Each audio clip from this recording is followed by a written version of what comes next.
गुप्ता जी अपने परिवार के साथ रहते थे। उनकी उम्र लगभग 55 वर्ष की थी। उनके 2 बेटे थे। सूरज की शादी उन्होंने बहुत ही अमीर लड़की के साथ की थी, जो बहुत ही दहेज लाई थी। अब बारी थी रवि की शादी की। बेटा, अब तो तुम्हारी भी शादी करनी है। तुम्हें पता है ना, तुम्हारी भाभी दहेज में पूरे 30 लाख लाई थी, वो भी उस दौर में। अब तेरे लिए भी कम से कम 40 लाख लाए ऐसी लड़की देखनी है। अरे बहू बस पढ़ी लिखी होनी चाहिए। 40 लाख तो ये दोनों मिलकर भी कमा लेंगे। रवि कुछ नहीं बोलता, अपने माता पिता की नोकझोंक सुनता रहता। एक दिन रवि की भाभी बोलती है कि माँ जी, अगर आप बोलो तो मैं रवि की शादी के लिए अपने चाचा जी की लड़की की बात करूं।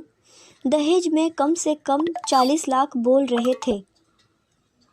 बहू ने की और पूछ बहू, तुम अपने चाचा से बात करो।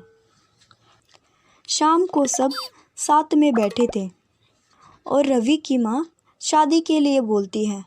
रवि गुस्से से बोलता है, माँ, मैं सुमन से प्यार करता हूँ और शादी भी उससे ही करूँगा। रवि की माँ भी मान जाती है और बोलती है, बेटा, हमें कोई ऐतराज़ नहीं है, पर तुमने दहेज की तो बात की है ना उससे। कम से कम दहेज में 40 लाख तो होने ही चाहिए, तब ही वो हमारे घर की बहू बन सकती है। रवि कुछ नहीं बोलता है और अपने कमरे में चला जाता है। रवि सोचने लगता है कि सुमन के पिता के पास 40 लाख तो क्या, 4 लाख भी नहीं है दहेज में देने के लिए। अगले दिन रवि और सुमन शादी करके घर आते हैं। उन्हें देखकर सब हैरान हो जाते हैं। रवि की माँ बोलती है कि रवि, तुम सिर्फ इसे लेकर आ गए, दहेज के 40 लाख कहाँ है? माँ, आपने सुमन के हाथ में इतना बड़ा बैग नहीं देखा। इसमें 40 नहीं, पूरे 50 लाख हैं। रवि की माँ खुश होकर सुमन से बैग लेने जाती है। इतने में रवि बोलता है कि इस बैग को आप हाथ नहीं लगाओगे। सुमन की कुछ शर्त है। ये पैसों का बैग तब ही खुलेगा तब आप सब सुमन को दिल से अपना लोगे। अभी तो आप लोग सुमन को सिर्फ पैसों के लिए ही अपना रहे हो। फिर क्या था, सब उनकी बात मान लेते हैं। अब गरीब परिवार की सुमन भी गुप्ता जी के घर की बहू बन जाती।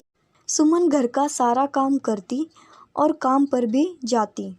सुमन के काम और उसके अच्छे बर्ताव के कारण सुमन के सास ससुर भी उसके साथ बहुत ही अच्छा बर्ताव करते थे और ये सब देखकर रवि की भाभी को बहुत गुस्सा आता। ऐसे ही समय बीतता रहता है। एक दिन रवि की माँ की तबीयत बहुत ख़राब हो जाती है। डॉक्टर उन्हें बताते हैं कि हॉस्पिटल का खर्चा कम से कम 8 लाख आएगा। सब चिंता में पड़ जाते हैं, आखिर इतने पैसे कहाँ से लाएंगे।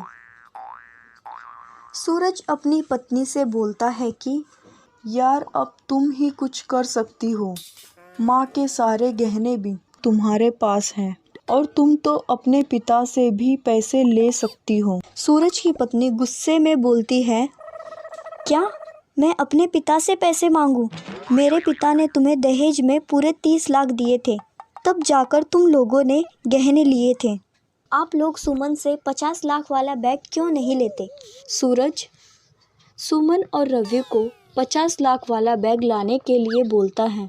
रवि और सुमन डरते डरते बैग खोलते हैं। सब देखकर हैरान हो जाते हैं, क्योंकि उसमें सिर्फ 10 लाख ही थे। रवि बैग में से 8 लाख डॉक्टर को दे देता है और उसकी माँ ठीक हो जाती है। रवि की माँ बोलती है कि रवि, तुमने तो कहा था बैग में पूरे 50 लाख हैं, पर बैग में तो सिर्फ 10 ही लाख थे। सुमन रोते हुए बोलती है कि माँ, बैग में 10 लाख भी नहीं थे, बैग में तो सिर्फ मेरे कपड़े थे। ये 10 लाख मैंने और रवि ने अपनी कमाई से कमाए हैं। हमें लगा कि अगर पैसे नहीं दिए तो आप हमारी शादी नहीं होने दोगी। हमें माफ़ कर दो, आप मुझे घर से मत निकालो। रवि की माँ मुस्कुरा कर बोलती है कि अरे तुम्हें घर से कौन निकाल रहा है? तुम्हारे आने से पहले मैं सारा दिन काम काज में लगी रहती थी, पर इसमें बड़ी बहू की भी कोई गलती नहीं है, जो अपने घर से 30 लाख लाई है। आखिर वो घर का काम क्यों करेगी? पर जब से तुम घर में आई हो तब से तुमने एक भी काम को हाथ नहीं लगाने दिया। माफ़ी तो मुझे तुम दोनों से मांगनी चाहिए। दहेज के लालच में आकर तुम दोनों की शादी में बाधा बन रही थी। सब जन सुमन और रवि को माफ़ कर देते हैं और खुशी खुशी साथ में रहने लगते हैं।